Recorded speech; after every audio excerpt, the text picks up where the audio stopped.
दर्शकों, अभी आपने सुने संत रामपाल जी महाराज से दीक्षा प्राप्त करके सुखी हुए भक्त के अनुभव।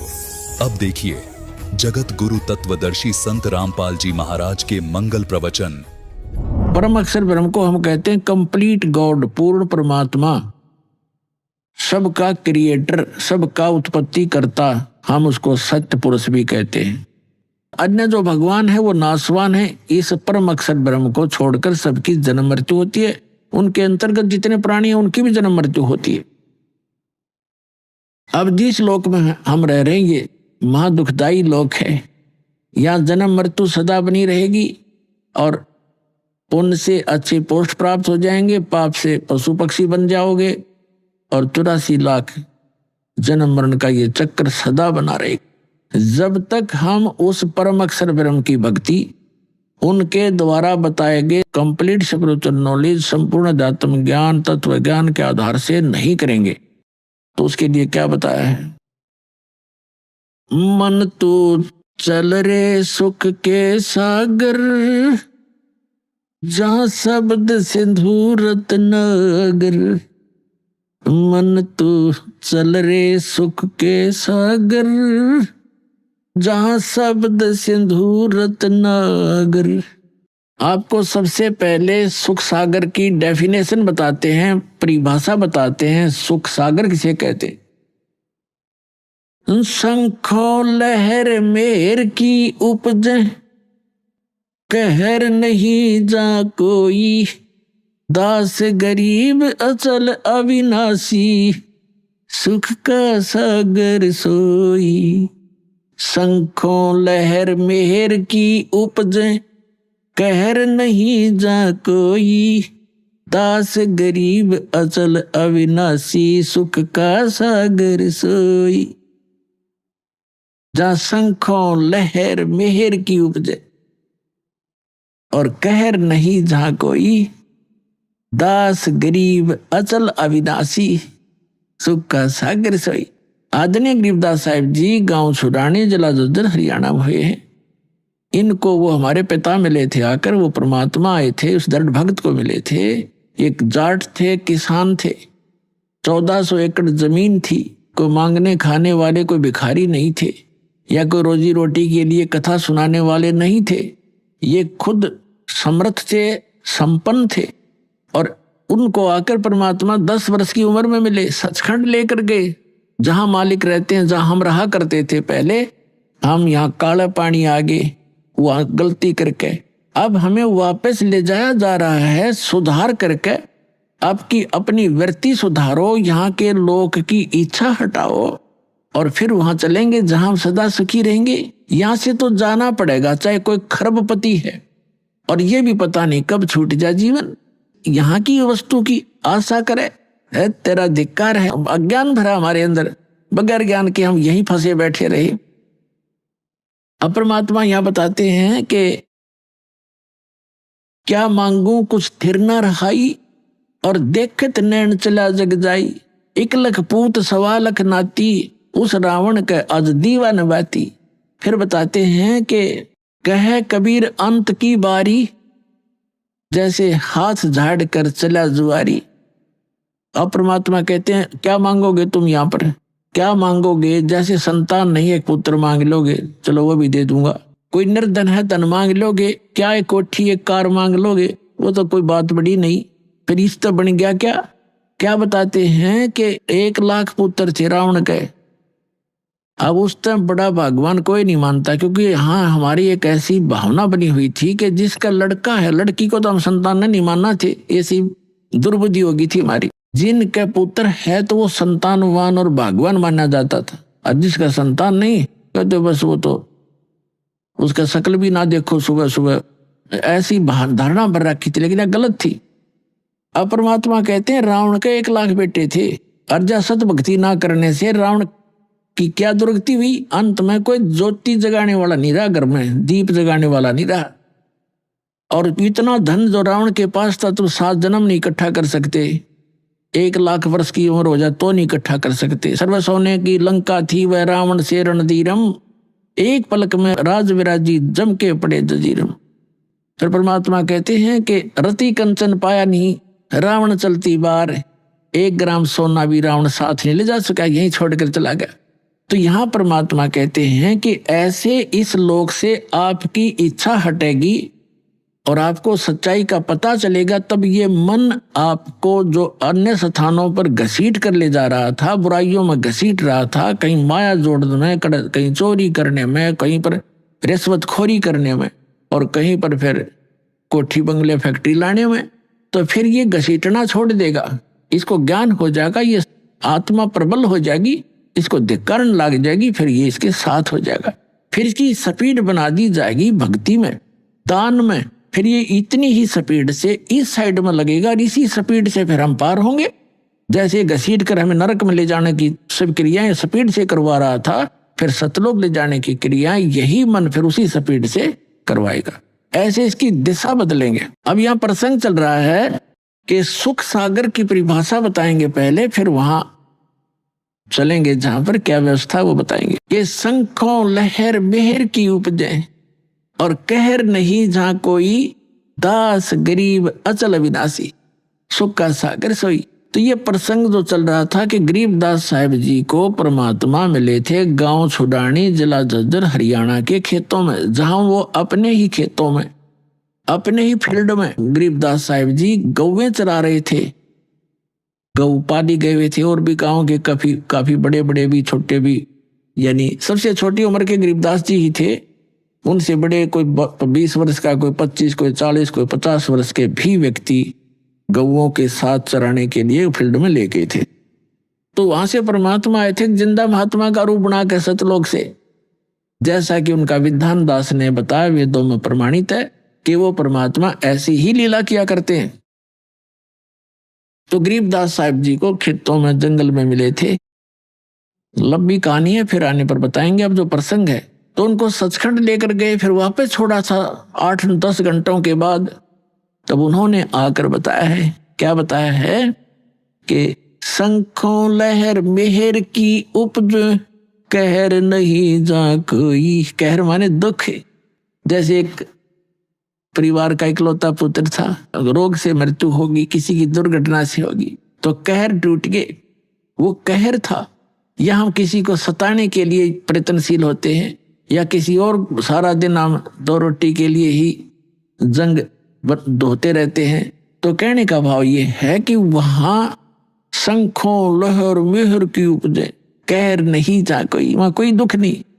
अब जैसे इस दास के साथ बहुत बार बनता है, पहले भी बनता था कि जैसे अकेला होता हूं तो एक बार ऐसी हिलोर उठती है अंदर से, जैसे कोई कितना ही हमें सता रहा हो, कितना दुखी कर रहा हो, उसके प्रति भी दोष नहीं आता, उसके प्रति भी द्वेष नहीं होता, कोशिश करने से भी नहीं होता, सब अपने से लगते हैं। लेकिन वो होती है कुछ अक्षणों के लिए, और उसके जाते ही अंदर फिर वही गंध भर जाता है, वही राग द्वेष, वो ऐसा कर दूंगा, उसने ऐसे कैसे बोल दिया, वो क्या समझता है अपने आप को। तो वो सारा गोबर फिर अंदर जो का तो प्रभावित हो जाता है। तो गरीबदास साहिब जी कहते हैं उस सतलोक में जाने के बाद आपको ऐसा बॉडी मिलेगा जिसमें ना बीपी हाई हो ना लो हो, और वहां का आहार इतना अच्छा है, वहां विकार उत्पन्न होते ही नहीं, चाहने से भी नहीं होते। जैसे छोटा बालक है 2-3-4 वर्ष का, उसमें कोई विकार होता ही नहीं, कोशिश करने से भी नहीं हो सकता। काम, क्रोध, मोह, लोभ, अहंकार, उसमें कुछ होता है नहीं। अभी माता पिता या कोई भाई उसको धमका देता है, एक 2 थप्पड़ भी लगा देता है, 2 मिनट के बाद फिर सीने से लग जाता है पे आकर के, तो उसमें वो द्वेष ही नहीं, किसी ने मुझे मारा मुझसे तो बात नहीं करूं, या अन्य कोई विकार नहीं। तो इस प्रकार वहां आपको ऐसी बॉडी मिलेगी जिसमें आप में कोई विकार नहीं आएगा और आपका पूरा परिवार होगा। तो वहां कोई गलती कराने वाला अन्य एलिमेंट नहीं होगा, तो वहां हम सुखी हो सकते हैं। तो क्या बताते हैं, मन तू चल रे सुख के सागर, जहां शब्द सिंधु रत्नागर। अब सुख सागर कहा सतलोक को। अब जैसे समुद्री जहाज में बैठकर कोई जाता है और वो निकल जाता है 200 किलोमीटर समुद्र में। उसके बाद उसको समुद्र में जल के अतिरिक्त और कुछ दिखाई नहीं देता उस जहाज से न्यारा। उस जहाज से अलग जो वस्तु है केवल वाटर है। और जहां तक नजर जाती है कोई कोई दिनों तक चलते रहते हैं। तो कहने का भाव ये है कि सतलोक में वो सुख ऐसे भरा पड़ा है जैसे दूसरी वस्तु नहीं समुद्र के बीच में जाने के बाद आपको दृष्टिगोचर नहीं होती। तो ठीक इसी प्रकार सतलोक में जाने के बाद वो सुख सागर इसलिए कहा है कि वहां कोई दुख नाम की वस्तु नहीं है। तो इसलिए ऐसे स्थान को हमारा विश्वास ना होता कि सचमुच कोई स्थान ऐसा है, क्योंकि हमने सुना नहीं कभी। अब जैसे कोई गांव में रह रहा है, गांव के बाहर अरे एक झोंपड़ी डाले बैठा है, आसपास के उसके पशु सूअर आदि फिरते रहते हैं, और उसको कोई ये कहे कि तुझे चंडीगढ़ के अंदर एक प्लाट दिलाता हूं, चल तेरे ये नाम फार्म भरवा दूंगा, ऐसी कोई स्कीम है। यदि उसको विश्वास हो तुरंत कहेगा भरवाओ जी, अभी भरवाओ, और फटाफट वहां जा बैठेगा झोपड़ी छोड़ के। तो अब जब हमें वो विश्वास होगा कि वहां ऐसा स्थान है, तो फिर हम इस झोपड़ी न छोड़ांगे, चाहे यहाँ 6 मंजिल की कोठी हो, उस स्थान के सुख के बराबर या वह झोपड़ी है जो बाहर जहां सूअर घूमते रहते हैं। लेकिन हमने अब यही उत्तम है, कोई विकल्प नहीं। और ये झोपड़ी जो है कितनी बड़ी कोठी है, कल मृत्यु हो जाएगी, सत साधना नहीं की तो कुछ दिनों के बाद वहीं गधा बनकर कुत्ता बनकर कुट्ठी के बाहर ही घूम रहा होगा, उसमें प्रवेश करने के लिए उसको अलाउड नहीं होगा।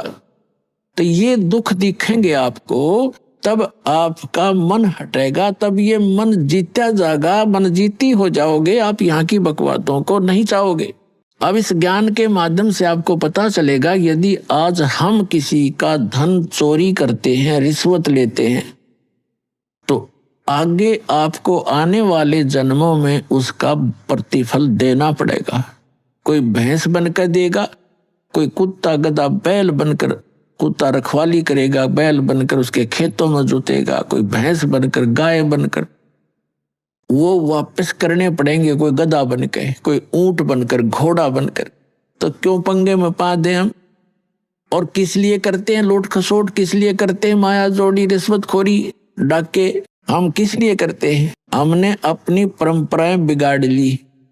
मनुष्य जीवन मिला था केवल भक्ति करने के लिए, और मनुष्य जीवन का मूल काम हम भूल गए। हम यहाँ की परंपराओं को बनाकर इसमें अपनी शान शौकत समझने लग गए। किसी के पास धन हो गया और उसने लड़की का विवाह करने लगा, तो उसने लड़की के विवाह में कि उसके पास पैसा है, चाहे कहीं से भी प्राप्त है, पूर्व संस्कार से है या 2 नंबर से किया है, तो उसने लड़की के विवाह में सारे फंड कर दिए, डीजे बजाना, फलाना करना, इतने व्यक्ति बुलाने हैं, ऐसा धन देना है, इतना दान दे दिया, कुछ कार दे दी हैं। अब उसने तो दे दी, उसने तो बकवाद कर दी क्योंकि पैसा है। अब गरीब आदमी की लड़की का जब विवाह होता है तो आत्मा तो उसकी भी रोती है। तो पिता भी समझता है कि आज पड़ोस में एक लड़की का विवाह हुआ है, उसको ऐसा वैसा दिया गया है, इतने उसको कपड़े दिए हैं, इतने गहने दिए। तो वो गरीब व्यक्ति अपनी बेटी के मुंह की तरफ देखता है, कहीं इसके मन में ठेस ना पहुंचे बेटी को। तो जितना उसका सामर्थ्य होता है उससे ज्यादा कर्जा वर्जा करके अपनी बेटी को कोशिश करता है वो आइटम पूरे करने की, लेकिन फिर भी उतना नहीं कर पाएगा और नुकसान और कर्जवान भी हो जाएगा। तो ये जो बकवाद हमने शुरू कर रखी है ये खत्म करनी पड़ेंगी। अब विवाह तो परमात्मा ने कर रखा है, बच्चा और बच्ची का जो संस्कार उसका पहले ही बना रखा है। बाद में तो हम बेमतलब का ड्रामा और अपनी बकवाद दिखाते, लोग दिखावा करते। हमने बच्चों का विवाह कति सिंपल वे से करना चाहिए। अब जैसे हम बकवाद करी, एक ने बड़े धूमधाम से लड़के का विवाह था, डीजे बजवाया, सारे सांग करवाए हैं, खूब ठाठ से बड़े गहने गाने बनवा कर रख कर तैयार करके, और विवाह के लिए जा रहे थे। और वो लड़के दुल्हे वाली गाड़ी जिसमें 7-8 3-4 घर के रिश्तेदार दामाद उसके बैठे हुए थे, यानी उस लड़के के जीजा वगैरह बहनोई, और वही कार टकरा गई ट्राले से, वो दुल्ला भी मर गया और वो बहनों के बटे हुए मर गए, एक दो साथ में ही। वह कुंबा गानी होगी। पहले दिन तो नाचे कूदे थे, ठाठ बांध रहे थे, और अगले दिन टक्कर मार कर हो रहा सारा परिवार, चाट ले डीजे ने और बजा ले बाजे भी। तो यहाँ संतों ने बताया है, जैसे आदरणीय नानक साहिब जी को परमात्मा सचखंड लेकर गए थे बेई नदी से, उनको वापस छोड़ा था, उसी दिन से उनकी वृत्ति संसार से हट गई थी, क्योंकि सुख में स्वतल उन्होंने आंखों देख लिया था। और यहाँ के दुख से परिचित वो पहले ही से ही थे। तो क्या उन्होंने कहा वो मायूस से रहा करते थे। तो कोई व्यक्ति जो जाते थे, कोई नए नए जाते थे, वो पूछा करते थे कि महात्मा जी आप तो बड़े मायूस से रहते हो, साधु संत फकीर तो निश्चिंत होते हैं, आप तो हमेशा ऐसे लगते हो जैसे चिंताग्रस्त हो, आप खुश क्यों नहीं रहते।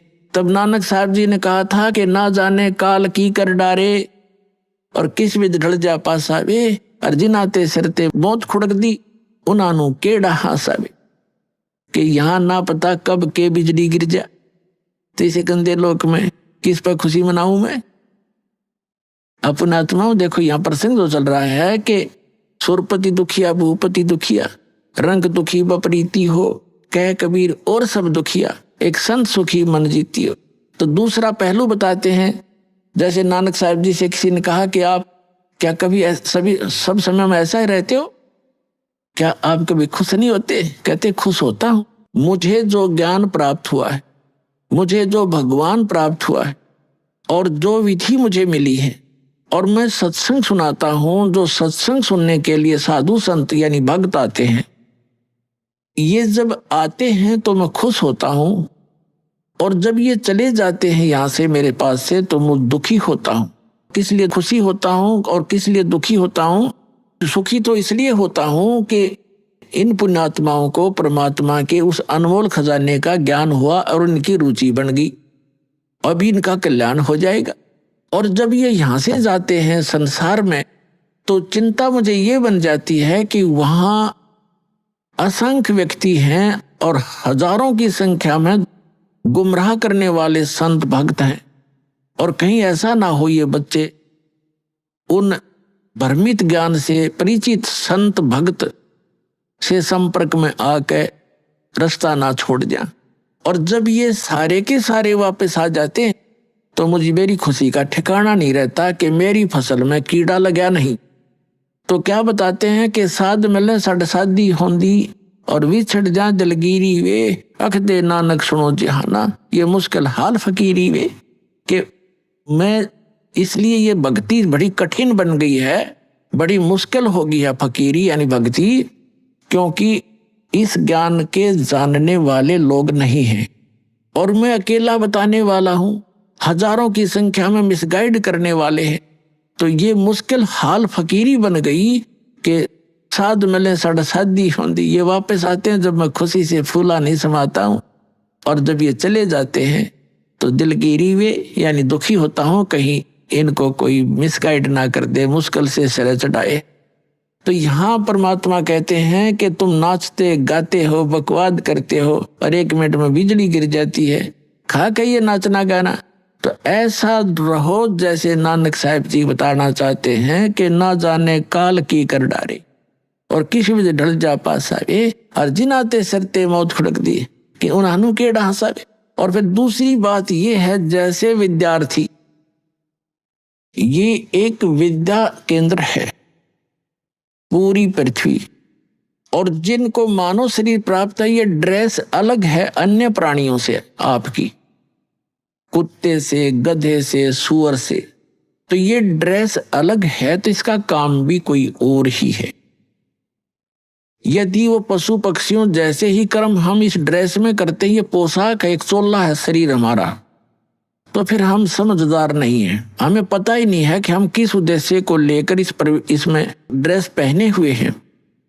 और जो आप विद्यार्थी हैं, मनुष्य शरीर प्राप्त प्राणी पूरी पृथ्वी पर, ये सभी विद्यार्थी हैं, और इनको परमात्मा पाने वाली, आत्म कल्याण करवाने वाले इस विद्यालय में प्रवेश प्राप्त हो चुका है, आपके इतने अच्छे नंबर हैं, इतने अच्छे अंक हैं आपके, और जो बच्चा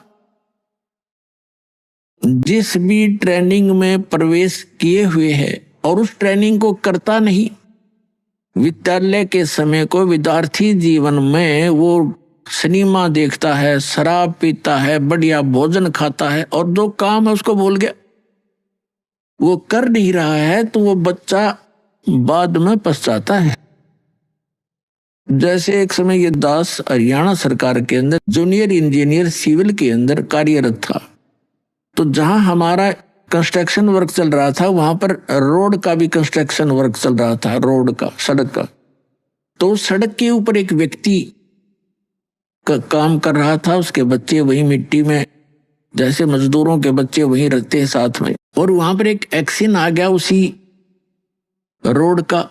एक्सीडेंट एक अधिकारी होता है, कार्यकारी अधिकारी इंजीनियर, तो वो जब वो चला गया इंस्पेक्शन करके, तो वो व्यक्ति क्या कहता है मजदूर के, ये मेरा क्लास फेलो था, ये एक्सीडेंट कभी हम एक विद्यालय में पढ़ा करते थे, मेरे भाग फूट गए, मैं पढ़ा नहीं, आज मजदूरी कर रहा हूं और मेरे बच्चे भी देखो यहीं पढ़े हैं, और ये पढ़ गया, समय का सदुपयोग कर गया, आज देखो कारों में चलता है, इसके बच्चे पंखों के नीचे कोठियों में लेटे हुए हैं। अब वो रो रहा था इस बात को याद करके। तो यहाँ परमात्मा आपको याद दिलाना चाहते हैं कि उस समय आप रोगे, पछताओगे, जब ये समय हाथ से छूट जाएगा मनुष्य जीवन का, तो इसी तरह पछताओगे। मनुष्य ये विद्यालय का समय है आपका, ये मनुष्य जीवन जब तक है आप विद्यार्थी हैं, और इसमें ये कार्य नहीं किया भक्ति वाला, तो बाद में पशु पक्षी बनकर रोया करोगे। गरीबदास जी कहते हैं, ये संसार समझदा नहीं, कहंदा श्याम दोपहरे नु, गरीबदास ये वक्त जाता रोगे इस पैरे नु। ये मनुष्य जीवन एक बार हाथ से छूट गया, इस पैरा माने समय को रोया करोगे फिर, जैसे कुत्ता रात्रि में ऊपर को मुंह करके रोता है, उसकी आत्मा में कभी ना कभी वो बात याद आती है, मैं कितना गलती किए हुए हूं, आज मैं कहाँ पड़ा हूं, लेकिन हो कुछ सेकंड के बाद फिर वो भूल पड़ जाती है। तो ये प्रसंग जो बताया जा रहा है आपको, इस कहते हैं कहे कबीर और सब दुखिया एक संत सुखी मन जीतियो। अब आपने ये उद्देश्य बनाना पड़ेगा कि हम विद्यार्थी हैं, मनुष्य जीवन प्राप्त प्राणी, चाहे स्त्री का है चाहे पुरुष का, ये मानव शरीर कहा जाता है। तो ये जितने भी मानव शरीर प्राप्त प्राणी हैं ये विद्यार्थी हैं, इनका उद्देश्य परमात्मा पाना, आत्म कल्याण करवाना है। वो दूसरी बात है कि किसने कौन सी ट्रेनिंग कर रहा है। जैसे कोई विष्णु की साधना कर रहे हैं तो वो ट्रेनिंग उसकी न्यारी है, स्वर्ग तक की पहुंच है, वहां से फिर वापस जन्म मृत्यु सदा बनी रहेगी। ऐसे ही कोई शंकर जी की पूजा करता है तो वो भी वो ट्रेनिंग अलग है, उसका लाभ अलग है, भिन्न है। कोई ब्रह्म तक की साधना करता है, वो ब्रह्म की ट्रेनिंग कर रहा है, वहां जाने की, ब्रह्म लोक में चला जाएगा, पुण्य समाप्त करके फिर वापस आएगा। गीता अध्याय नंबर 8 के श्लोक नंबर 16 में प्रमाण है कि ब्रह्म लोक पर्यंत भी सभी प्राणी पुनरावृत्ति में, वहां गए हुए भी जन्म मृत्यु में ही रहेंगे। तो इसी प्रकार जो अक्षर पुरुष की तो यहाँ साधना कोई करता ही नहीं, क्योंकि उसके लोक में जाना नहीं होता। हमने फिर उसके बाद तो पार ब्रह्म, सबसे परला परमात्मा, जिसको परम अक्षर ब्रह्म कहा है, संतों ने उसको पार ब्रह्म कहा। पार ब्रह्म, एक ब्रह्म, एक पर ब्रह्म, और तीसरा पार ब्रह्म। पार माने सबसे पर पार का, सबसे ऊपर वाला, सबसे परली पार का। तो हमने साधना उस पार ब्रह्म की करनी है, परम अक्षर ब्रह्म की करनी है, पर ब्रह्म की नहीं करनी। ना ब्रह्म की प्राप्ति का उद्देश्य नहीं रखना, साधना अलग चीज होती है, लेकिन प्राप्ति का टारगेट हमने सतलोक का बनाना है, सचखंड में जाने का, जहां जाने के बाद लौटकर फिर संसार में नहीं आते। अब हम आते हैं, मन तू चल रे सुख के सागर, जहां शब्द सिंधु रत्नागर। शब्द सिंधु यानी जहां सुख का सागर, सुख ही सुख है। फिर कहते हैं, कोट जन्म तन भरमत हो गे, कुछ ना हाथ लग्या रे, कुकर सुकर खरबा बोरे, कौआ हंस बुगारे। कोटि जन्म तू राजा की, ना मिटी न मन की आशा, भिक्षुक होकर दर दर घूम्या, ये मिला न निर्गुण रासा। इंद्र कुबेर ईश की पदवी, ब्रह्मा वरुण धर्मराया, विष्णुनाथ के पुरकों जाके तू फिर भी वापस आया। असंग जन्म तन मरत्या होगे जीवित क्यों न मरे रे।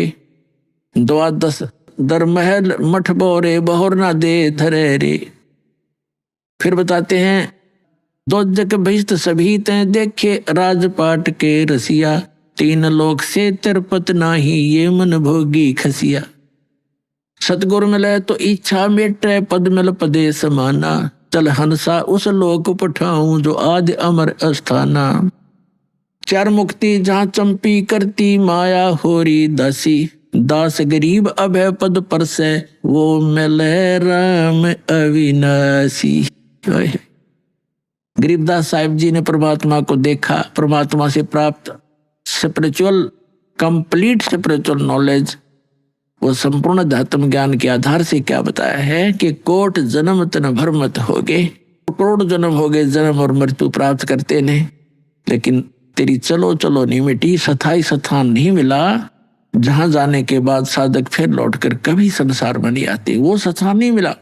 कोटि जन्म तो भर मत होगे, कुछ ना हाथ लगा रे। और कुकर कुत्ता सुकर सुअर खरगदा, कुकर सुकर खरबा बोरे कौवा हंस बगारे।